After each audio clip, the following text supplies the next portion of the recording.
Hello everyone, I hope all of you are doing well. Organic chemistry की बात कर रहे हैं हम, और ऑर्गेनिक केमिस्ट्री में आज जो हम एक टॉपिक नया स्टार्ट करने वाले हैं वो है जनरल ऑर्गेनिक केमिस्ट्री, जिसे आप शॉर्ट में जीओसी के नाम से भी जानते हो, राइट। तो अभी जीओसी क्यों स्टार्ट किया जा रहा है? बिकॉज ये सारी ऑर्गेनिक केमिस्ट्री का बेसिस है। बेसिस किस तरह से? बिकॉज हमारे पास जो भी एप्लीकेशन पार्ट रहेगा, लाइक बेसिक टू एडवांस्ड, हमें इस तरीके से मूव करना है। तो जो भी हमारा एडवांस्ड या एप्लीकेशन बेस्ड कंसेप्ट्स हैं या जो भी सिलेबस में टॉपिक्स हैं, उन तक पहुंचने के लिए हमें अपने इस टॉपिक को स्ट्रॉन्ग करना बहुत ज़रूरी है। इस टॉपिक के ऊपर स्ट्रॉन्ग होल्ड होना बहुत ज़रूरी है, राइट। सो इसमें हम करेंगे क्या? जनरल ऑर्गेनिक केमिस्ट्री, जैसे आपको नाम से ही क्लियर हो रहा होगा। तो जो भी आपके पास कंसेप्ट्स बेसिक रहते हैं वो सारे कंसेप्ट्स हम देखेंगे, किन प्रिंसिपल्स के साथ काम कर रहा है वो सब हम देखेंगे। आफ्टर दैट कौन कौन से इलेक्ट्रॉनिक इफेक्ट्स की यहाँ पे बात हो रही है, या आइसोमेरिज्म है, या स्ट्रक्चरल रिप्रेजेंटेशन है। इस तरीके से जो भी छोटे छोटे कंसेप्ट्स हमें पता होने चाहिए, क्लियर होने चाहिए, बिल्कुल माइंड में स्ट्रॉन्ग होल्ड होना चाहिए, वो सब हम इस टॉपिक के अंडर कवर करेंगे। बिकॉज यहाँ से डायरेक्ट क्वेश्चंस तो आपके पास बनते ही बनते हैं, बट इसकी application through out organic chemistry आपको देखने को मिलेगी। सो इम्पॉर्टेंट टॉपिक है और बहुत ईजी है। बस ध्यान से हर छोटी छोटी चीज़ को, हर छोटे छोटे कंसेप्ट को समझना है, बिकॉज इसकी एप्लीकेशन आपको फिर सब जगह देखने को मिलेगी। ऑलराइट, सो ये है हमारे पास जनरल ऑर्गेनिक केमिस्ट्री टॉपिक, जो अब हम यहाँ पे स्टार्ट करेंगे। और जैसे ही मैंने ये टॉपिक स्टार्ट करने की बात करी, सबसे पहले तो हमारे पास दिमाग में, या यहाँ तो फिर ऑर्गेनिक केमिस्ट्री है लिखा हुआ, तो हमारे दिमाग में सबसे पहले आएगा क्या? ऑर्गेनिक केमिस्ट्री जब भी हम सुनते हैं हमें ध्यान आता है कार्बन का। सबसे पहले जो हमारा दिमाग घूमेगा ऑर्गेनिक केमिस्ट्री के नाम से, वो कहाँ की तरफ जाएगा? कार्बन एटम की तरफ, राइट। अब ये जो कार्बन एटम है ये दो तरह की बॉन्ड फॉर्मेशन करता है। कार्बन एटम मतलब नॉर्मली अगर मैं देखूं तो दो तरह की बॉन्ड फॉर्मेशन करता है। वो दो तरह की बॉन्ड फॉर्मेशन क्या है कि एक में कार्बन के साथ ही बॉन्ड फॉर्मेशन करता है, और एक में कार्बन आपके पास अदर एटम्स के साथ बॉन्ड फॉर्मेशन करता है। यानी ये जो कार्बन एटम है जब कुछ ऐसे मॉलिक्यूल्स बनाने की कोशिश कर रहा है, जब कार्बन के साथ ही बॉन्ड बनाता चला जा रहा है, तो उस प्रोसेस को हम कहते हैं कैटिनेशन प्रोसेस। सुना होगा आपने इसके बारे में। कैटिनेशन प्रोसेस कौन सा एटम शो करता है? ऐसा क्वेश्चन भी आ रखा है, तो आपके पास आंसर था कार्बन एटम, क्योंकि कार्बन के साथ बॉन्ड बनाते हुए बहुत सारे मॉलिक्यूल्स, बहुत सारे कंपाउंड्स बनाता है। तो एक टाइप की बॉन्डिंग ये होती है कार्बन एटम की। बट इसके अलावा कार्बन हमारे पास अलग एटम्स के साथ, हेट्रो एटम्स लाइक आपके पास nitrogen, oxygen, sulphur, phosphorus, halogens, इस तरीके से और भी एटम्स रहते हैं जिनके साथ बॉन्ड फॉर्मेशन करता है और अलग अलग कंपाउंड्स बनाता है।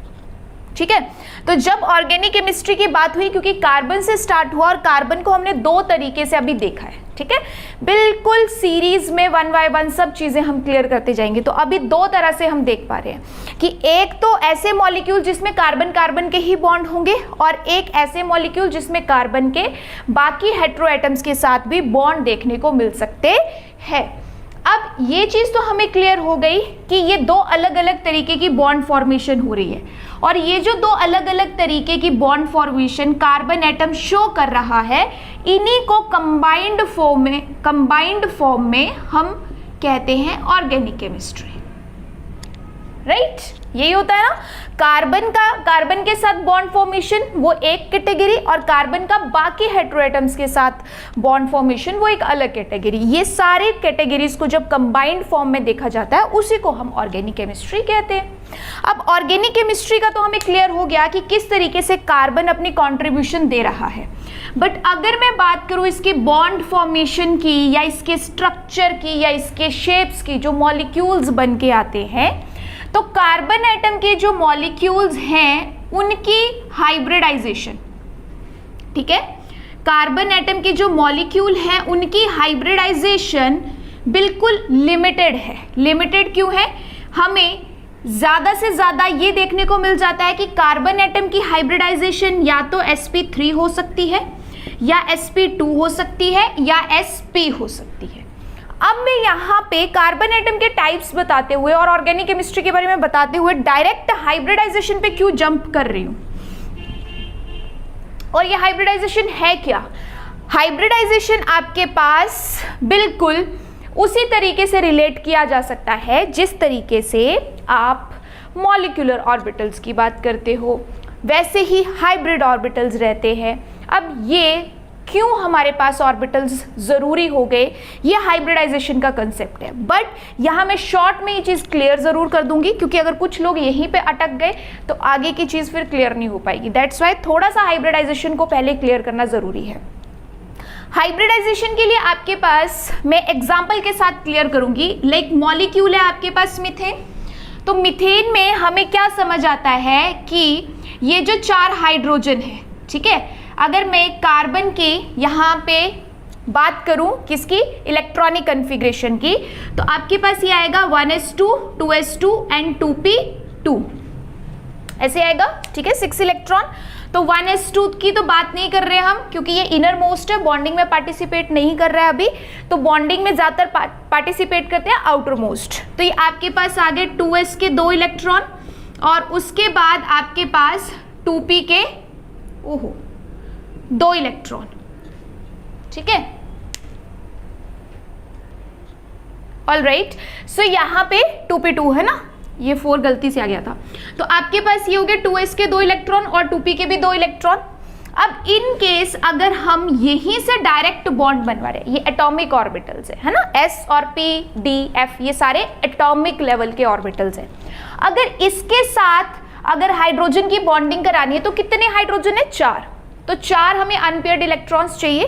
दैट्स वाई अब क्या होगी हमारे पास, कार्बन की एक्साइटेड स्टेट देखी जाएगी, एनर्जी की हेल्प से ये इलेक्ट्रॉन एक जो 2s ऑर्बिटल में है ये 2p में एक्साइट कराया जाएगा, ताकि 4 पोजीशंस जो हैं वो क्रिएट हो सके, राइट।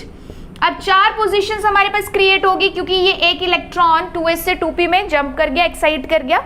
तो अब आसानी से हमारे पास ये जो हाइड्रोजन है, ये जो हाइड्रोजन है 4, एक एक इलेक्ट्रॉन यहाँ देगा, एक इसे देगा, एक इसे देगा, एक इसे देगा, और इस तरीके से हमारे पास CH4 मॉलिक्यूल, ठीक है, जिसमें कार्बन के 4 हाइड्रोजन के साथ बॉन्ड है, ऐसा हमें नजर आना चाहिए। और आ भी रहा है, तो हमने सोचा कि जैसे अभी तक करते आ रहे थे, ये तब की बात है जब तक हाइब्रिडाइजेशन वाले कंसेप्ट के बारे में हमें पता नहीं था। तो तब तक हम क्या कर रहे थे कि ये इस तरीके से बॉन्ड फॉर्मेशन करा रहे थे। लेकिन क्वेश्चन कहाँ पे अराइज हुआ, क्वेश्चन अराइज हुआ कि अगर एक बॉन्ड हमारे पास बन रहा है s ऑर्बिटल से और बाकी 3 बॉन्ड बन रहे हैं p ऑर्बिटल से, एक बन रहा है s ऑर्बिटल से, बाकी 3 बन रहे हैं p ऑर्बिटल से, तो जो s ऑर्बिटल के साथ बॉन्डिंग है उसकी प्रॉपर्टीज और जो p ऑर्बिटल के साथ बॉन्डिंग है उसकी प्रॉपर्टीज वेरी करनी चाहिए ना।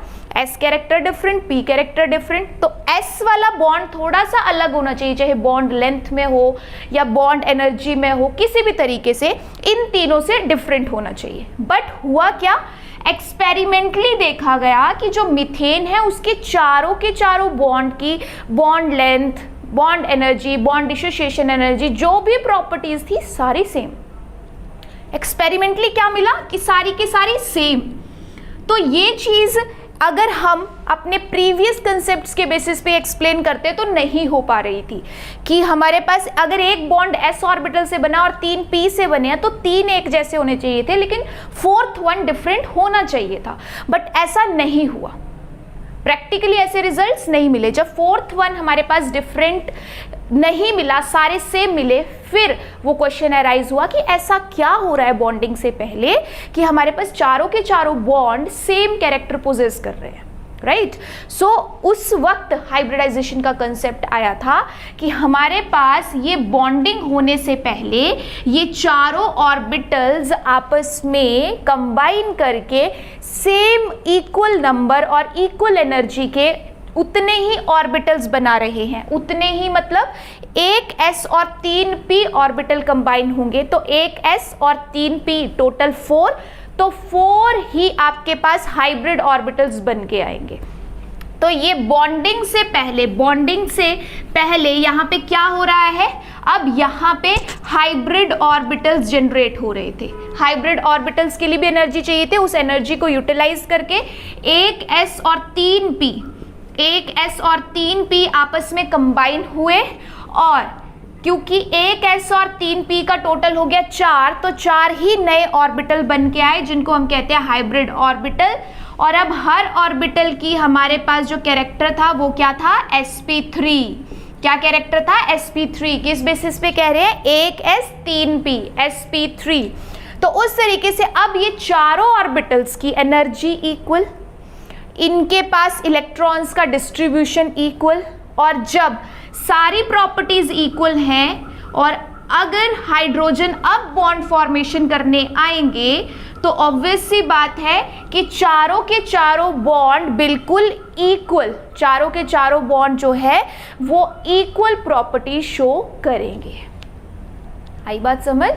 क्या हुआ था, मीथेन के मॉलिक्यूल से ही हम ये स्टार्ट कर सकते हैं कि हाइब्रिडाइजेशन का कंसेप्ट। इनफैक्ट हाइब्रिडाइजेशन का कंसेप्ट आपके पास हाइपोथेटिकल कंसेप्ट है, रियल में ऐसा कुछ नहीं होता है, बट ये हाइपोथेटिकल कंसेप्ट ही हमारे लिए बहुत काम का है क्योंकि बहुत सारे कंसेप्ट्स इससे क्लियर होते हैं। तो मीथेन मॉलिक्यूल से हमने ये स्टार्ट किया था कि जब ये डायरेक्ट बॉन्डिंग अगर एटॉमिक ऑर्बिटल से कर रहा था तो एक्सपेरिमेंटल रिजल्ट और हमारे थ्योरेटिकल रिजल्ट मैच नहीं कर रहे थे, इसलिए ये हाइपोथेटिकल कंसेप्ट रियल में आया कि हाइब्रिडाइजेशन हो रही है। हाइब्रिडाइजेशन का मतलब ये जो हमारे पास ऑर्बिटल्स हैं ये आपस में मिक्स हो रहे हैं कुछ एनर्जी को यूज करते हुए। जब मिक्स हो रहे हैं तो सेम नंबर ऑफ, जितने मिक्स हुए उतने ही नंबर के हाइब्रिड ऑर्बिटल्स बन के आते हैं जिन सबकी एनर्जी, सब प्रॉपर्टीज आपस में बराबर होती है।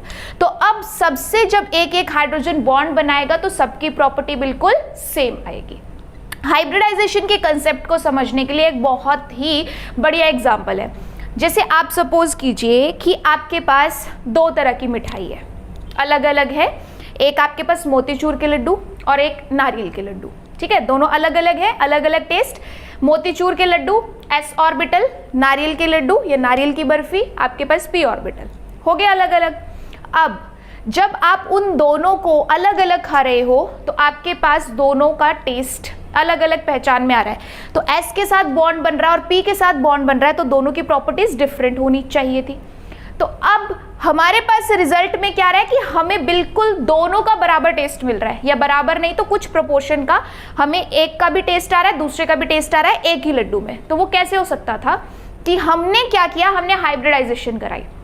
हमने जो मोतीचूर का लड्डू था उसको भी हमने तोड़ दिया एक बर्तन में पूरा, और जो नारियल का लड्डू था उसको भी तोड़ दिया, ठीक है। अब हमने क्या किया, उन दोनों को मिक्स किया। जब उन दोनों को हमने मिक्स किया तो मिक्स करने के बाद, क्योंकि दो लड्डू मिक्स किए थे तो नए भी दो ही लड्डू बन के आएंगे, ठीक है। दो ऑर्बिटल मिक्स किए तो नए भी दो ही बन के आएंगे। अब जो नए दो बन के आए उस मिक्सचर में से, उसमें नारियल वाला भी टेस्ट है और मोतीचूर वाला भी टेस्ट है, यानी जो नए बन के आए अब उसमें s कैरेक्टर भी है और p भी है। वो डिपेंड करता है किस प्रोपोर्शन में है।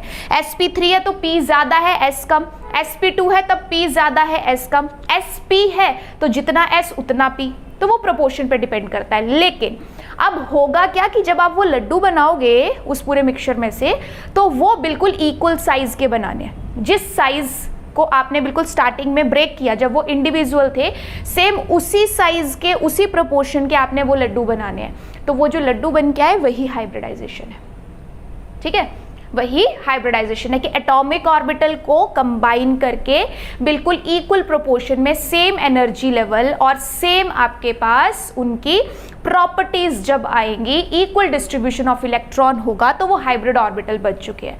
और जब हाइब्रिड ऑर्बिटल्स के साथ बॉन्ड फॉर्मेशन होती है तो उन सब की प्रॉपर्टी हमारे पास सेम आती है। ऑलराइट, सो ये जस्ट एक ब्रीफ आपके पास इंट्रोडक्शन था हाइब्रिडाइजेशन का, जो आई होप अब आपको क्लियर हो गया होगा, ठीक है। और ये लड्डू वाले एग्जाम्पल से तो और ज़्यादा अच्छे से समझ आ जाएगा ये। अगर किसी को कोई भी डाउट है तो, बिकॉज मैं यहाँ पे डायरेक्ट नहीं बोल सकती थी कि sp, sp2, sp3, थोड़ा सा ब्रीफ इंट्रोडक्शन ज़रूरी था, because we are moving from basics to advanced, right.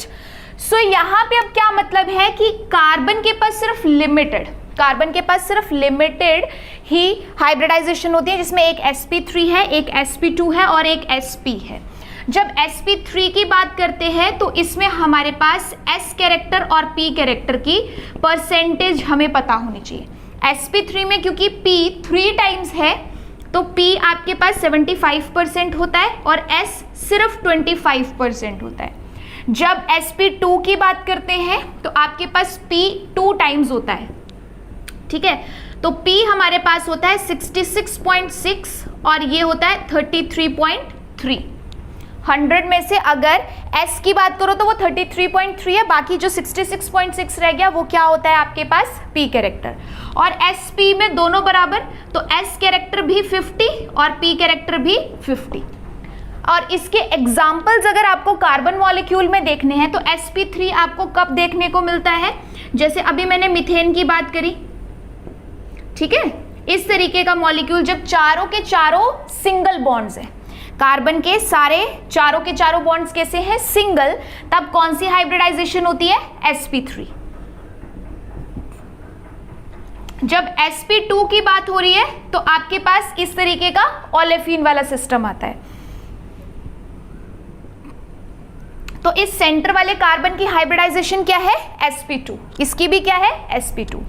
और जो आपके पास ट्रिपल बॉन्ड में आता है, जो आपके पास ट्रिपल बॉन्ड में आता है, तो ट्रिपल बॉन्ड वाले कार्बन की हाइब्रिडाइजेशन होती है sp, ठीक है।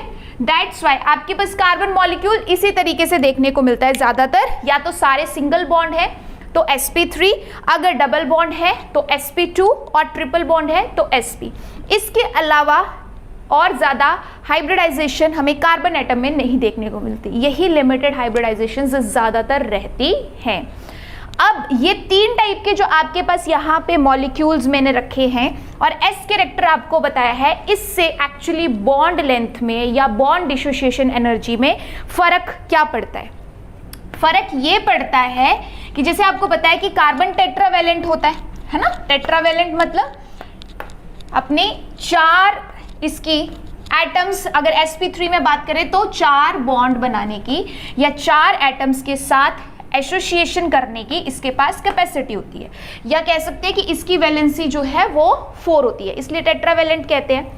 अब इन मॉलिक्यूल्स की हमें शेप के बारे में अगर जानना है, यही बात करी थी ना, शेप स्ट्रक्चर, तो हमें शेप स्ट्रक्चर जानने के लिए इनकी हाइब्रिडाइजेशन के बारे में पता होना चाहिए।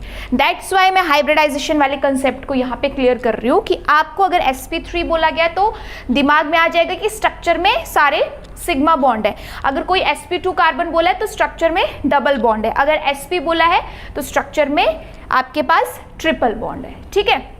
अब बॉन्ड लेंथ पे अगर हम बात करें या बॉन्ड की स्ट्रेंथ पे बात करें तो बॉन्ड स्ट्रेंथ का जो कंसेप्ट है वो कैसे चलता है कि more s character means more electronegativity, and if more electronegativity then stronger bond, okay.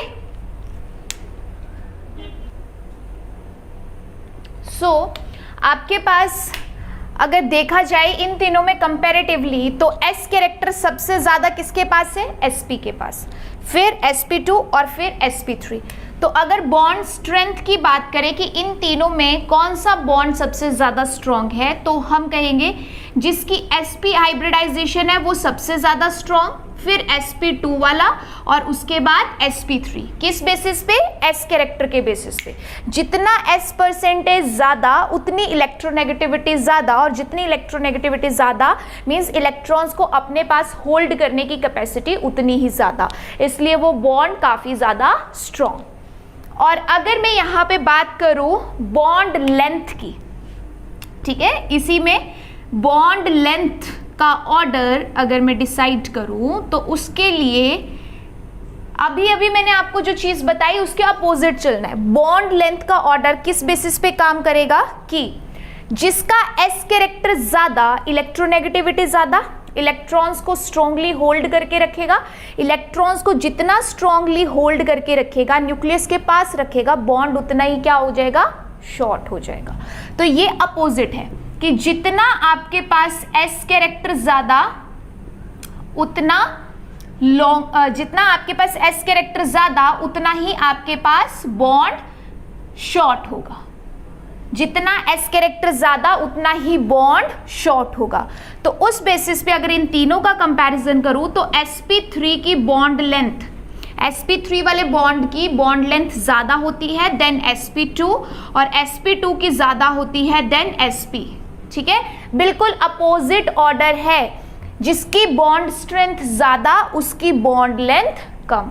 और ये किस पे डिपेंड कर रहा है? s कैरेक्टर पे। जितना s कैरेक्टर ज्यादा होता है मतलब न्यूक्लियस का इलेक्ट्रॉन पे होल्ड उतना ही स्ट्रांग होता है। जितना इलेक्ट्रॉन पे होल्ड स्ट्रांग है उतनी इलेक्ट्रोनेगेटिविटी ज्यादा। जितनी इलेक्ट्रोनेगेटिविटी ज्यादा तो इलेक्ट्रॉन पास में रहेंगे तो बॉन्ड डिस्टेंस कम यानी बॉन्ड लेंथ शॉर्ट।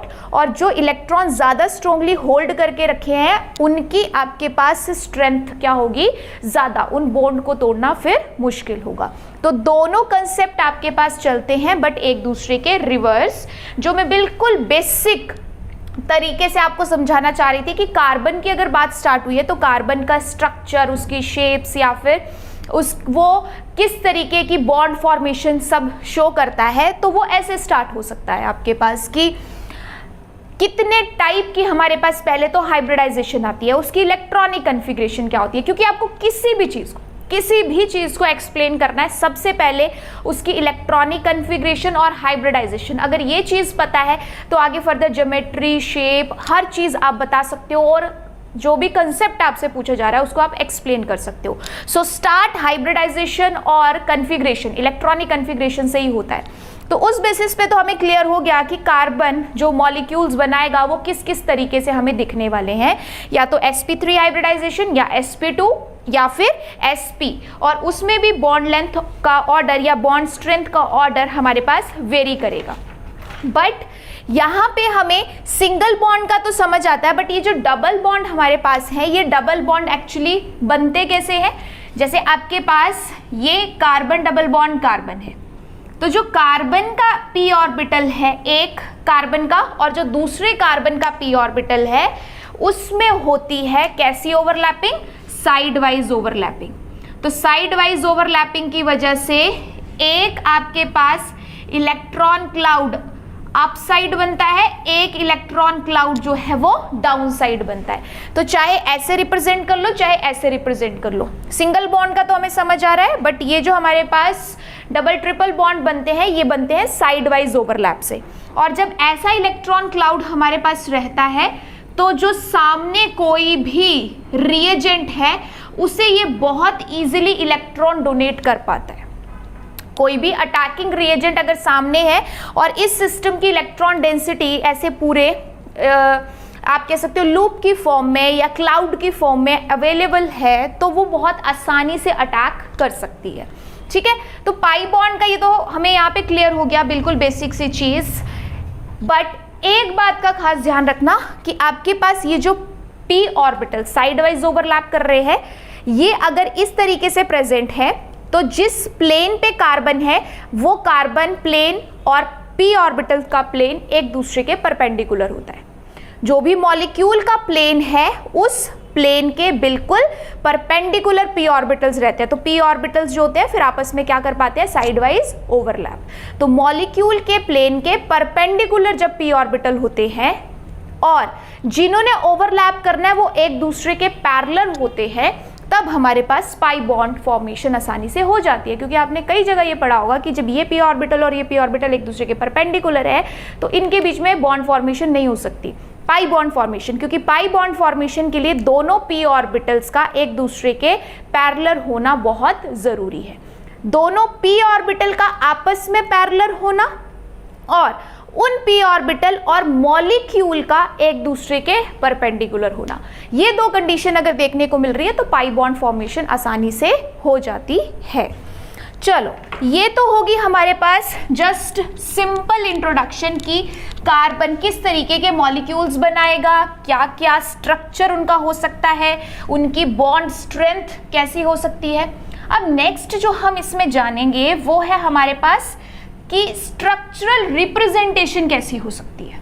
ये जो कार्बन के डिफरेंट मॉलिक्यूल हैं जो हम ऑर्गेनिक केमिस्ट्री में पढ़ने वाले हैं, ये हमें किस किस तरीके से नजर आ सकते हैं। सो नेक्स्ट है स्ट्रक्चरल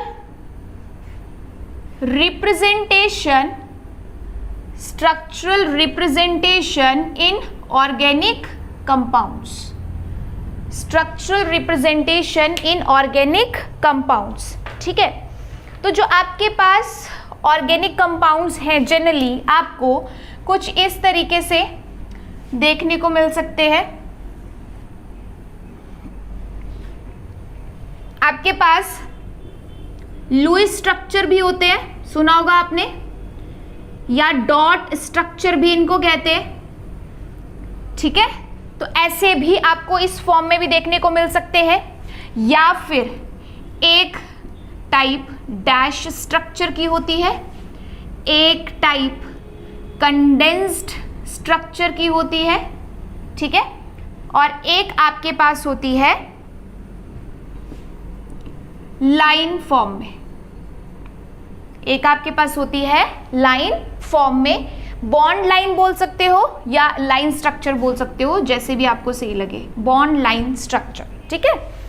तो अब ये जो मैंने यहाँ पे डिफरेंट टाइप्स बनाए हैं, इनका मतलब क्या है कि जब आपके पास वो लुईस स्ट्रक्चर या डॉट स्ट्रक्चर की बात कर रहा है, तो जैसे सपोज आपके पास उसने कोई भी मॉलिक्यूल दिया है, लाइक मिथेनॉल ही दिया है, CH3OH, तो फिर ऑक्सीजन के पास जितने भी लोन पेयर वगैरह प्रेजेंट है उन सब को वो डॉट की फॉर्म में यहाँ पे शो करेगा, क्योंकि लुईस स्ट्रक्चर का मतलब या तो लुईस एसिड या तो लुईस बेस से है, ठीक है, उस तरीके से कि इलेक्ट्रॉन्स को एक्चुअली शो करना होता है। तो अगर ऐसे प्रॉपर डॉट जो भी है या लोन पेयर जो भी है उनको रिप्रेजेंट किया जाता है तो वो लुईस स्ट्रक्चर होते हैं या फिर डॉट स्ट्रक्चर होते हैं।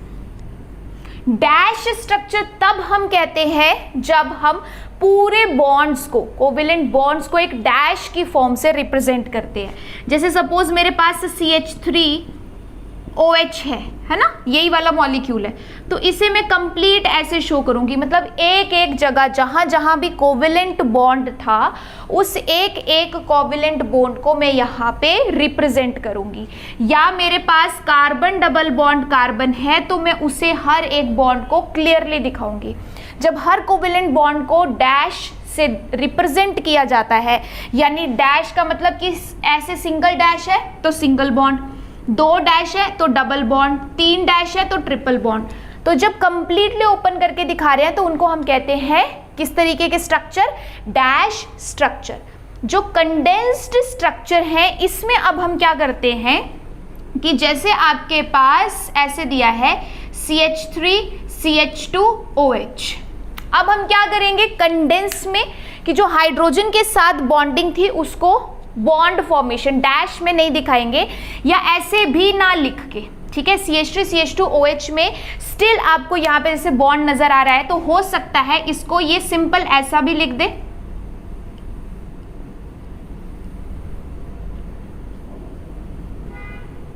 कोई भी बॉन्ड शो ना करे, तो डायरेक्ट ऐसे भी लिख सकता है कि CH3CH2OH, ठीक है।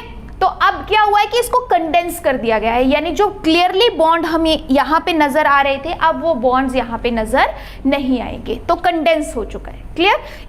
अब इसके बाद है बॉन्ड लाइन स्ट्रक्चर।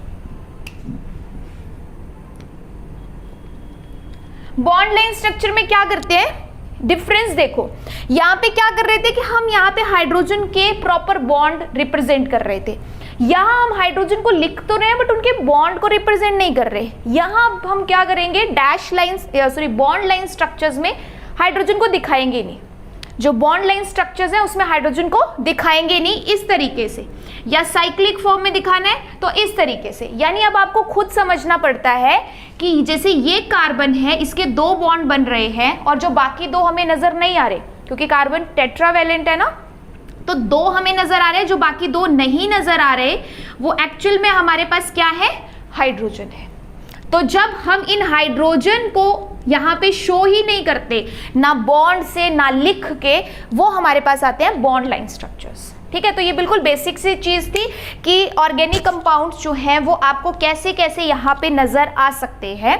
तो लुईस स्ट्रक्चर या डॉट स्ट्रक्चर हो गए जहाँ पे लोन पेयर और सब चीज़ों को प्रॉपर डॉट से शो किया जाता है। डैश जब हर एक सब्स्टिट्यूएंट को कोवेलेंट बॉन्ड जो डैश है उससे बताया जाता है। कंडेंस, अब डैश गायब हो चुके हैं बट हाइड्रोजन फिर भी लिखे जा रहे हैं। और बॉन्ड लाइन अब उससे भी एडवांस हो चुके हैं, मतलब अब हाइड्रोजन को हम यहाँ पे बताएंगे नहीं, वो खुद समझना पड़ता है कि कार्बन के अगर 2 ही बॉन्ड नजर आ रहे हैं तो जो 2 नजर नहीं आ रहे वो एक्चुअल में यहाँ पे क्या है, हाइड्रोजन है। ठीक, तो ये तो होगी स्ट्रक्चरल रिप्रेजेंटेशन। अब थोड़ी सी बात कर लेते हैं इनकी 3D रिप्रेजेंटेशन की, यानी 3 डायमेंशनल रिप्रेजेंटेशन। 3D representation.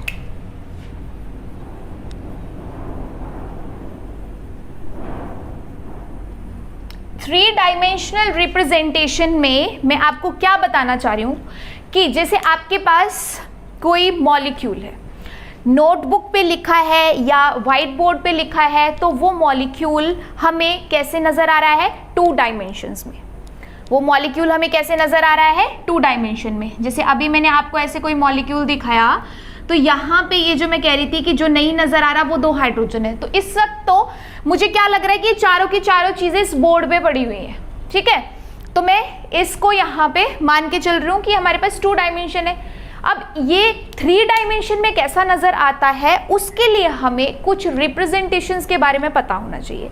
यानी इन दोनों चीज़ों को आप इस तरीके से कंपेयर कर सकते हो, आपने किसी इंसान की फोटो देखी और आप किसी इंसान से, सेम उसी इंसान से लाइव मिल के गए, तो जो फोटो देख रहे हो आप वो उसका 2D स्ट्रक्चर है और जो लाइव आप उससे मिलके गए हो वो उसका 3D स्ट्रक्चर है ना।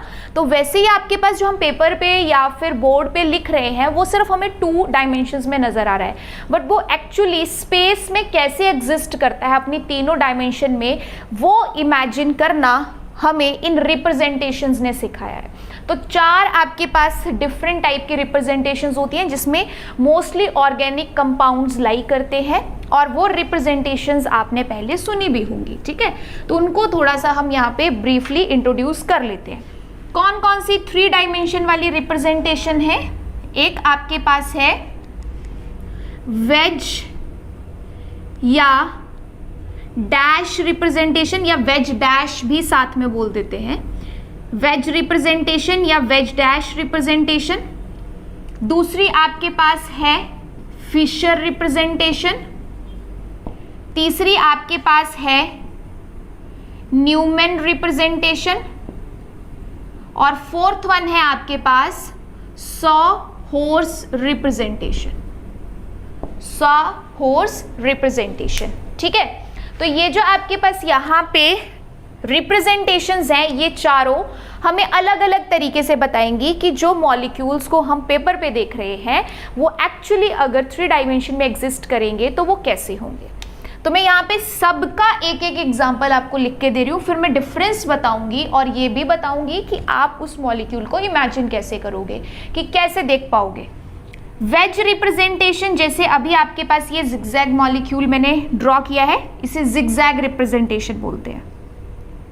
तो यहाँ पे मैं क्या करूँगी कि एक बॉन्ड को ऐसे ट्रायंगल की फॉर्म में पूरा डार्क कर दूंगी सॉलिड और एक को ब्रोकन फॉर्म में शो करूँगी। जैसे मैं यहाँ पे मान सकती हूँ ये मेरे पास है इथाइल, ये मेरे पास है OH और ये मेरे पास है H।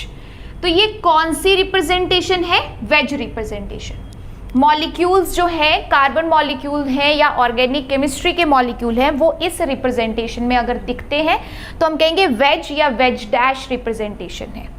अगर ऐसे ही कोई मॉलिक्यूल हमें इस तरीके से दिखेंगे लाइंस में तो हम कहेंगे कि ये कौन सी रिप्रेजेंटेशन है, ये हमारे पास फिशर रिप्रेजेंटेशन है। ठीक है, अगर हमें मॉलिक्यूल इस फॉर्म में नजर आ रहे हैं, ठीक है, जिसमें ये एक डॉट पहले दिखता है फिर एक सर्कल नजर आता है, तो इस तरीके से कुछ भी सब्स्टिट्यूएंट सपोज हमारे पास प्रेजेंट है, ठीक है, तो वो कौन सी रिप्रेजेंटेशन है, न्यूमैन रिप्रेजेंटेशन। और अगर मैं 100 हॉर्स की बात करूं तो 100 हॉर्स मेरे पास कुछ इस तरीके से, मैं अभी एक एक ही एग्जांपल बता रही हूं। 100 हॉर्स ऐसे आपके पास कुछ भी सब्स्टिट्यूएंट हो सकता है, ठीक है, ऐसे दिया रहेगा। तो ये कुछ 4 आपके पास अलग अलग रिप्रेजेंटेशंस है। कौन सी रिप्रेजेंटेशन? 3 डायमेंशनल रिप्रेजेंटेशंस, जिसमें मॉलिक्यूल एग्जिस्ट करता है एक्चुअली स्पेस में, ठीक है। हम चाहे पेपर पे इसे कैसे भी देख पा रहे हैं, बट एक्चुअल वो स्पेस में कैसे एग्जिस्ट कर रहा है वो इन रिप्रेजेंटेशंस के थ्रू हमें पता चलता है। तो इन रिप्रेजेंटेशंस को अब हम थोड़ा सा 1 बाय 1 देख लेते हैं कि मतलब क्या है, हमें समझ कैसे आएगा कि वो स्पेस में कहाँ लाई कर रहा है। तो जब हम बात करेंगे यहाँ पे किसकी? वेज डैश रिप्रेजेंटेशन की। तो वेज डैश रिप्रेजेंटेशन में जो आपको एलिमेंट्स नजर आ रहे हैं वो एलिमेंट्स आपके पास देखो क्या क्या है। या तो आपको यहाँ पे नजर आ रहा है ऐसे ट्राइंगल में एक सॉलिड लाइन, या आपको नजर आ रही है एक ऐसी ब्रोकन लाइन, या आपको नजर आ रही है ऐसी स्ट्रेट लाइन। अभी तक यही है, ठीक है। तो इसका मतलब क्या होता है? जब आपके पास सॉलिड लाइन दी गई है ट्राइंगल की फॉर्म में, इसका मतलब होता है अबव द प्लेन, या फिर दूसरे तरीके से बताना है तो हम कह सकते हैं towards the observer, towards the observer, ठीक है। और जब ब्रोकन दिया है तब मैं इसे कहूंगी बिलो द प्लेन, या फिर ऑब्जर्वर के रिस्पेक्ट में बात करनी है तो मैं कह सकती हूं अवे फ्रॉम द ऑब्जर्वर। और जब आपके पास स्ट्रेट लाइन दी गई है तो स्ट्रेट लाइन का मतलब है ऑन द प्लेन। ये वेज रिप्रेजेंटेशन है। ये क्या है? Wedge representation. मतलब आपके पास सपोज ऐसे कोई मॉलिक्यूल दिया गया है,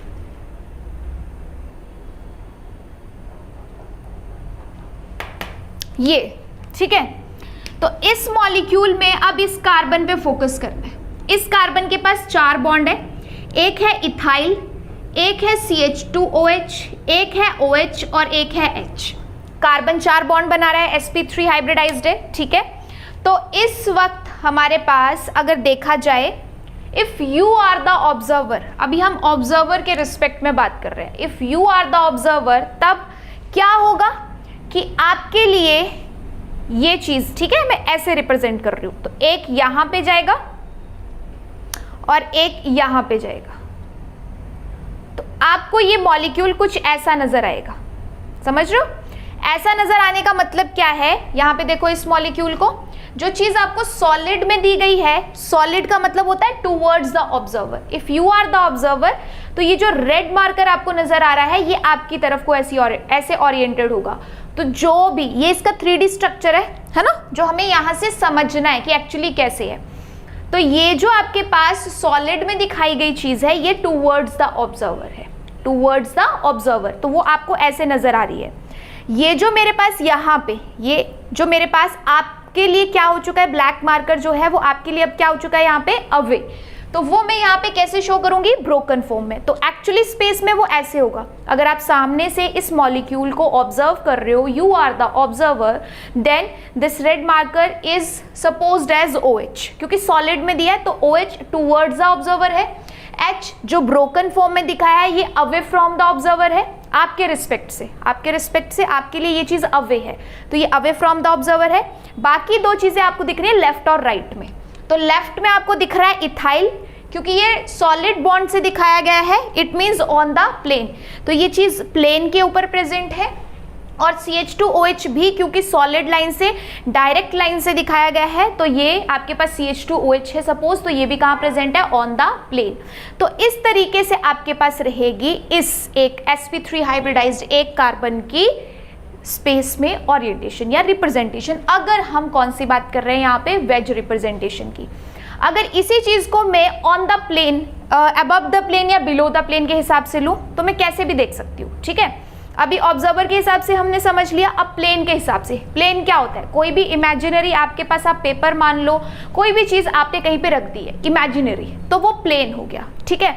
अब जैसे इस मॉलिक्यूल को मैं अगर कुछ इस तरीके से यहाँ पे देख पा रही हूँ, ठीक है, ऐसे अगर मेरे पास ये चीज यहाँ पे प्रेजेंट है, तो जो बाकी दो एटम्स हैं उनकी तो बात हम क्यों करेंगे, यहाँ पे लेफ्ट और राइट वाले जो ऑन द प्लेन है वो तो वैसे ही रहेंगे, बट अगर मैं ऐसे देख पा रही हूँ, मेरे लिए ये वाली चीज प्लेन है, मेरे लिए ये वाली चीज क्या है? प्लेन है, तो मैं कहूंगी कि ये वाला जो मेरे पास एटम है ये अबव द प्लेन है, ये वाला जो मेरे पास एटम है, क्योंकि ये मैंने बीच में से प्लेन माना है ना, तो ये वाला एटम बिलो द प्लेन है, और ये दोनों मेरे पास क्योंकि उसी प्लेन पे लाई कर रहे हैं तो मैं कहूंगी ऑन द प्लेन है।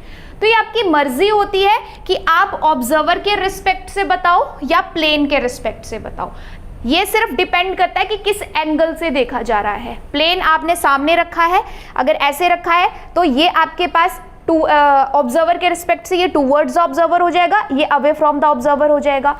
अगर प्लेन आप लोगों ने इस तरीके से मान के चल रहे हो तो ये चीज अबव द प्लेन हो जाएगी, ये बिलो द प्लेन हो जाएगी, बाकी दो ऑन द प्लेन।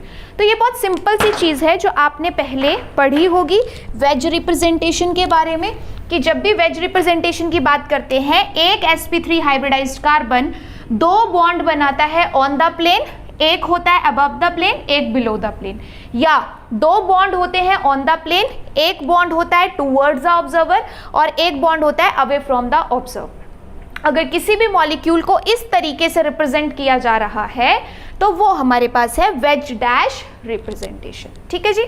तो वेज डैश रिप्रेजेंटेशन को हम ऐसे जिगजैग फॉर्म में भी शो कर देते हैं या फिर हम ऐसे भी शो कर सकते हैं, ठीक है। इसमें क्या हो रहा है कि दोनों बॉन्ड जो है वो सेम साइड है और बाकी दो चीजें जो आपको नहीं दिख रही हैं वो दोनों इस वक्त हाइड्रोजन है। कैसे रिप्रेजेंट करना है सब जगह? एक सॉलिड एक ब्रोकन, एक सॉलिड एक ब्रोकन, एक सॉलिड एक ब्रोकन, इस तरीके से कार्बन की जो टेट्रावैलेंसी है वो पूरी करनी है। अगर आप यहां पे कर रहे हो जिगजैग फॉर्म में तो, और अगर आप कर रहे हो इसकी एक्लिप्स्ड फॉर्म में तो, ठीक है। जिगजैग फॉर्म को आप स्टैगर्ड फॉर्म भी कह सकते हो। कौन सी फॉर्म कह सकते हो? स्टैगर्ड फॉर्म या जिगजैग फॉर्म। और दूसरी होती है एक्लिप्स्ड फॉर्म, जब दोनों बॉन्ड इस तरीके से सेम साइड है। यहां तो क्या हो रहा है कि ये बॉन्ड और ये बॉन्ड कहां जा रहा है? एक दूसरे के अपोजिट, इसलिए ये जिगजैग है। इसमें दोनों सेम साइड है तो ये एक्लिप्स्ड है। तो इसमें भी जहां पे आपको दो पोजीशंस अभी नजर नहीं आ रही हैं वो आपने फिल करनी है, बट किसके थ्रू? हाइड्रोजन के थ्रू, ठीक है। एक टूवर्ड्स एक अवे, एक टूवर्ड्स एक अवे, या एक अबव एक बिलो, ठीक है। यहां की बात करो तो वो भी वैसे ही जाएगा। So this is some introduction about wedge dash representation, जो आपको एग्जैक्टली पता होनी चाहिए कि अगर ऐसा मॉलिक्यूल मैंने कहीं रख दिया ऐसी रिप्रेजेंटेशन में तो आप अपने दिमाग में फटाफट इमेजिन कर लो कि कौन सी चीज टूवर्ड्स ऑब्जर्वर है। सपोज जैसे अभी मैं आपको बताऊं, इस व्हाइट बोर्ड को अगर आप प्लेन मानते हो, इस व्हाइट बोर्ड को अगर आप प्लेन मानते हो तो ये जो आपके पास OH है ये ऐसे प्रेजेंट होगा अबव द प्लेन या टूवर्ड्स ऑब्जर्वर। जो ये हाइड्रोजन है ये इस बोर्ड से भी, इस दीवार से भी पीछे होगा तो वो अवे फ्रॉम द ऑब्जर्वर या बिलो द प्लेन। और एक चीज ऐसे लेफ्ट पे इसी बोर्ड पे पड़ी होगी तो ऑन द प्लेन। ये इथाइल भी इसी बोर्ड पे यही पड़ा हुआ है तो ये ऑन द प्लेन, ठीक है।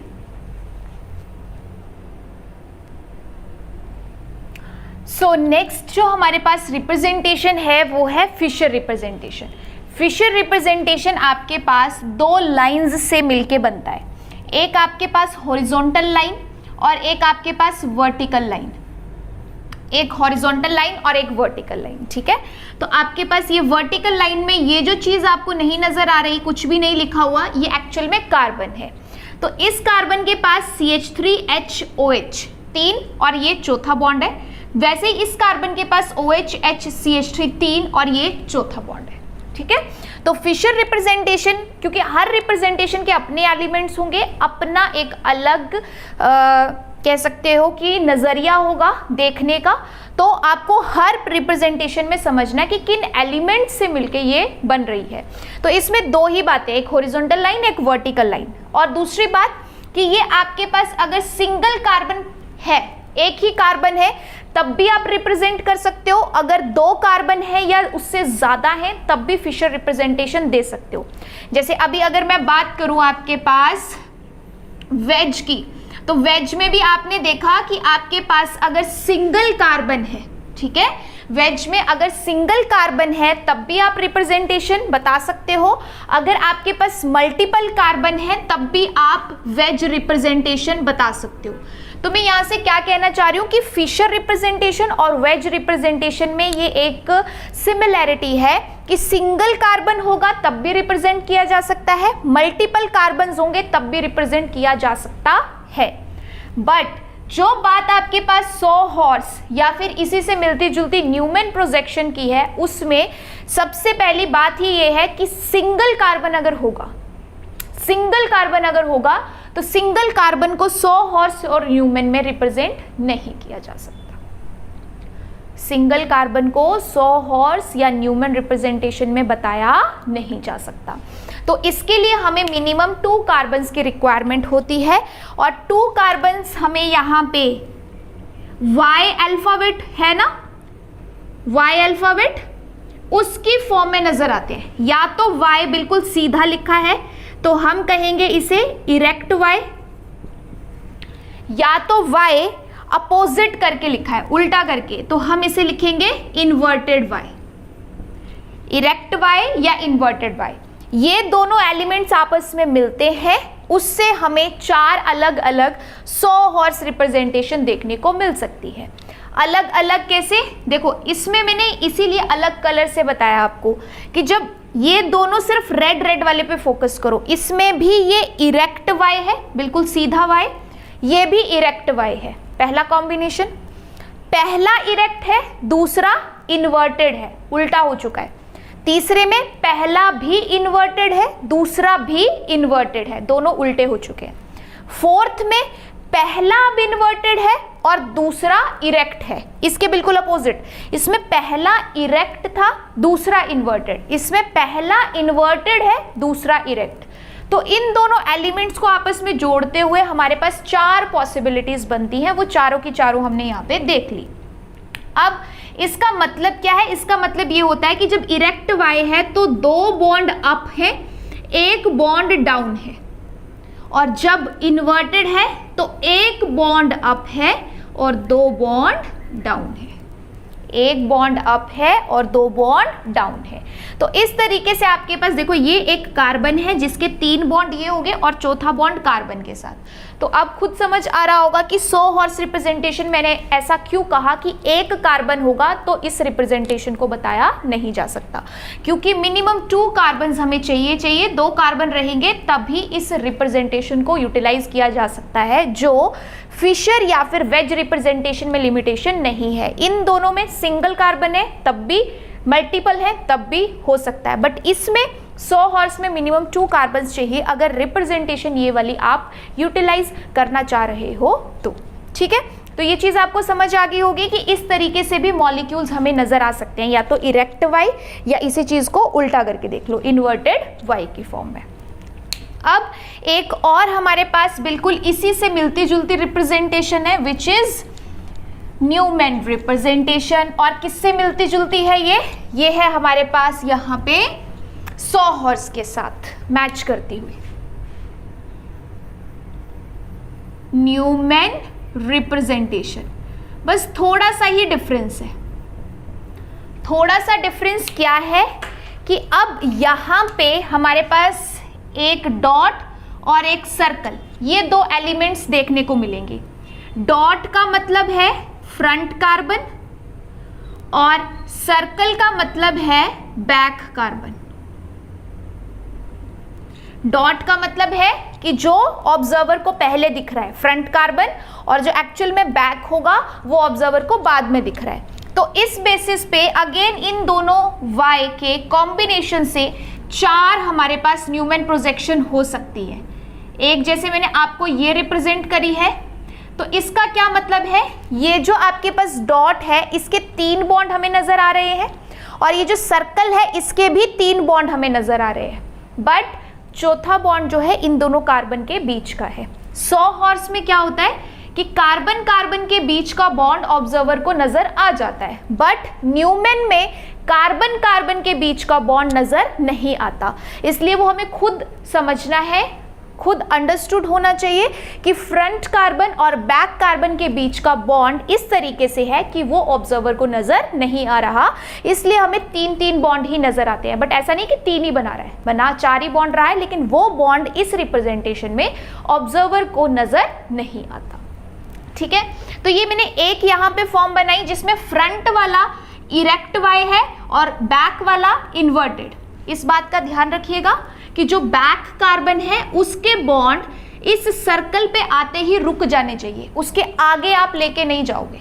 ठीक है, और जो फ्रंट कार्बन के हैं वो इस डॉट पे आके जरूर मिलेंगे। अब फ्रंट आपके पास इरेक्ट और बैक भी इरेक्ट, ये एक पॉसिबिलिटी हो सकती है। आपके पास फ्रंट वाला इन्वर्टेड तो बैक वाला भी इन्वर्टेड, ये पॉसिबिलिटी हो सकती है। और एक लास्ट पॉसिबिलिटी अब रहती है फर्स्ट के अपोजिट, यानी अब फ्रंट वाला इरेक्ट होगा, उल्टा होगा, और बैक वाला इन्वर्टेड हो, सॉरी, जो फ्रंट वाला है वो इन्वर्टेड होगा, इन्वर्टेड वाई मतलब उल्टा वाई होगा, और जो बैक वाले 3 बॉन्ड्स हैं वो कैसे होंगे आपस में, इरेक्ट वाई, बिल्कुल सीधा वाई जैसा लिखा जाता है उसकी फॉर्म में होगा। तो आपको यहाँ पे क्या सिमिलैरिटी नजर आ रही है, इसमें भी 2 कार्बन चाहिए, इसमें भी 2 कार्बन चाहिए, तभी इस रिप्रेजेंटेशन को यूज किया जा सकता है। बट डिफरेंस क्या है कि इसमें कार्बन कार्बन का बॉन्ड ऑब्जर्वर को नजर आता है, न्यूमैन में कार्बन कार्बन का बॉन्ड ऑब्जर्वर को नजर नहीं आता। एक और जो हमारे पास सिमिलैरिटी है वो ये कि इसमें चारों फॉर्म्स जो बनती हैं इन 2 एलिमेंट से बनती हैं, इरेक्ट वाई या फिर इन्वर्टेड वाई। तो आपके पास जो न्यूमैन रिप्रेजेंटेशन है वो भी इन्हीं 2 एलिमेंट्स को यूज करते हुए बनती है, या तो इरेक्ट वाई या इन्वर्टेड वाई। बट इसमें एक्स्ट्रा 2 चीजें आ चुकी हैं, वो है एक डॉट मतलब फ्रंट कार्बन और सर्कल मतलब बैक कार्बन। ठीक है, तो ये मैंने थोड़ा सा आपको ब्रीफ इंट्रोडक्शन किस चीज का दे दिया, जो 3 डायमेंशनल रिप्रेजेंटेशन है, जो ऑर्गेनिक मॉलिक्यूल्स हैं, कंपाउंड है। अगर नॉर्मली हमने देखा स्टार्टिंग में तो उसमें क्या था कि स्ट्रक्चरल रिप्रेजेंटेशन कैसे हो सकती है, डॉट स्ट्रक्चर हो सकते हैं, या डैश हो सकते हैं, या कंडेंस्ड हो सकते हैं, या बॉन्ड लाइन स्ट्रक्चर्स हो सकते हैं। बट उसके अलावा वो तो 2D की बात है ना, पेपर पे लिखने की बात है। बट अगर एक्चुअल में उसको हमें देखना है कि 3 डायमेंशन में या स्पेस में उसकी एग्जिस्टेंस कैसी है, तो हमें इन रिप्रेजेंटेशंस के बारे में पता होना चाहिए, जो पेपर पे ऐसे लिख के दिया हो तो हम ऑब्जर्व कर सके कि कौन सी चीज़ ऑब्जर्वर को नज़र आ रही है और कौन सी नज़र नहीं आ रही, कौन सी टूवर्ड्स है, कौन सी अवे है, किस एंगल से नज़र आ रही, किस एंगल से नज़र नहीं आ रही। तो ये यहाँ पे इंट्रोडक्शन पार्ट में जानना बहुत ज़रूरी था। ठीक है,